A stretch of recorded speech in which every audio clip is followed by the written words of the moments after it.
Welcome to Trendy Flicks, your ultimate destination for the latest in movies, TV shows, and streaming trends. Subscribe now and stay ahead of the entertainment curve. Paris Olympics. How U.S. swimmers are using math to win gold in the pool. Paris. Dr. Ken Ono shared his screen, and on a Zoom 1 week before the Olympics, began teaching me about Benford's law and plane partition. Ono, a 56-year-old mathematics professor at the University of Virginia, pulled up a recent paper and explained how he and one of his students had proven a probabilistic theorem. He walked me through formulas and long strings of characters that mean nothing to the average human. "This is hardcore math," he said with an enthusiastic grin. He also raved about the student, who was doing things really well beyond what we expect for our master's students at UVA. Ono said. Her name was Kate Douglas, and 2 weeks later here in Paris, she swam to Olympic gold. She had taken 2 classes with Ono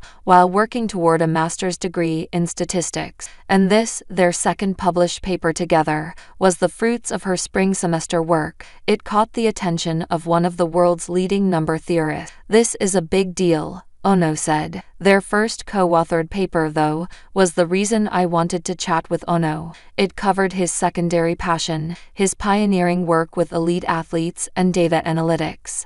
Together, he and Douglas, citing Newton's laws and personal experience, explained in the Mathematical Intelligencer how the introduction of mathematics, physics, and technology has revolutionized swimming, and now helped Team USA win Olympic medals. A theoretical experiment. Ono's journey into this role of secret weapon, as Alex Walsh, a Virginia swimmer and Olympic silver medalist, called him, was a winding one full of happenstance. The son of first-generation Japanese immigrants, Ono had long been captivated by Olympic sports, especially cycling. As a grad student at UCLA, he joined a community track club. Years later, while a professor at Emory University in Atlanta, he decided to try his luck as an amateur triathlete, which required learning how to swim. He also accompanied a colleague to a math conference in Norway, and, out of dumb luck, at a reception, Ono recalled,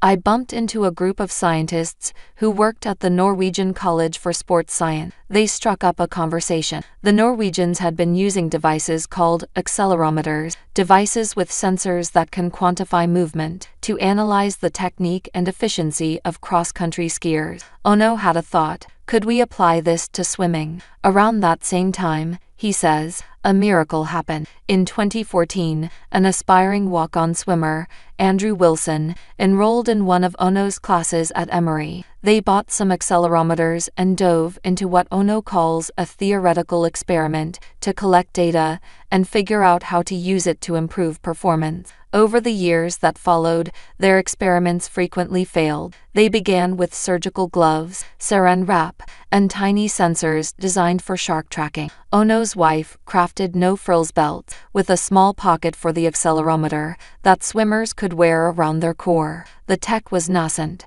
The project was amateur. The data, therefore, was often spotty. The accelerometers often fell from the belts to the bottom of the pool, but throughout the 2010s, they refined the operation. Wilson, meanwhile, grew from Division IA walk-on to NCAA, a champion to 2021 Olympian, and Ono's work became a subject of fascination in swimming. He moved to the University of Virginia in 2019. His day job, as he calls it, was still as a professor and advisor to the provost. In fact, he was so busy building a program in the UVA math department that I thought I was done with the swimming work, he says. But he eventually connected with Virginia coach Todd DeSorbo. They resumed the work, with Ono as an unofficial consultant. The women's program, led by Douglas, Alex, and Gretchen Walsh, and other Olympians, has won every available championship since. They have not won exclusively or even primarily because of data analysis, of course. Ono, DeSorbo, Douglas, and others repeatedly clarify that any associated gains are marginal ones. The swimmers are primarily responsible for their own success, but they all believe the analytics have had an impact. Ono and his team work with the swimmers on deck once every few or several weeks. They outfit the swimmers with belts, deconstruct their strokes, and pair underwater video with the accelerometer data to scrutinize all the ways in which they are slowing themselves down or could be speeding up. The effect from every rotation, splash, pull, and kick can be quantified in each direction and analyzed, Ono, Douglas, and their co-authors write in their paper. The sensors collect data 512 times per second. They now place high-tech bands on a swimmer's hands as well. Those yield nuanced force field data. What was previously evaluated purely by looking at the swimmer above the water can now be distilled into a sequence of vector fields that show the distribution of force in all three axial directions. They write, force applied in any direction other than forward is not helping an athlete achieve their dream of Olympic gold. Shaving tenths equals Olympic gold. Douglas had never heard about any of this when she enrolled at Virginia with a mathy brain and an interest in computer science. Then, separately, she migrated toward stats and data science in school and got to know Ono via his work with the swim team. After graduation, she stayed at Virginia as a master's student and has now taken 2 independent study courses with Ono. The first was on data analytics in swimming. The second was completely unrelated, she said. He was teaching me a lot of arithmetic statistics, real abstract stuff. All the while, she was also training, often twice a day, and Ono was helping her tweak her angle off the wall or her head position. The accelerometer work, Douglas said this spring, has definitely helped me figure out areas of my stroke where I can be more efficient. All of it allows the quants to create an athlete's digital twin. The digital twins can be compared to an optimal prototype. They allow us to make recommendations that immediately improve technique,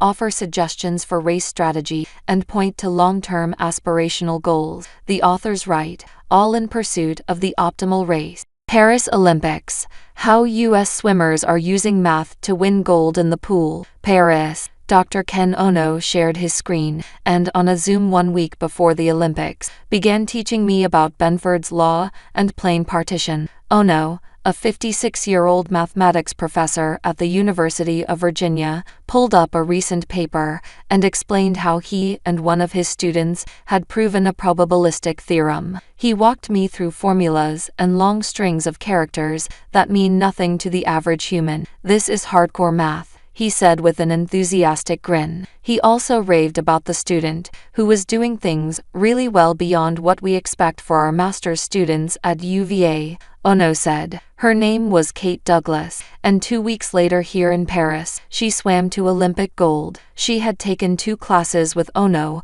while working toward a master's degree in statistics, and this, their second published paper together, was the fruits of her spring semester work. It caught the attention of one of the world's leading number theorists. This is a big deal,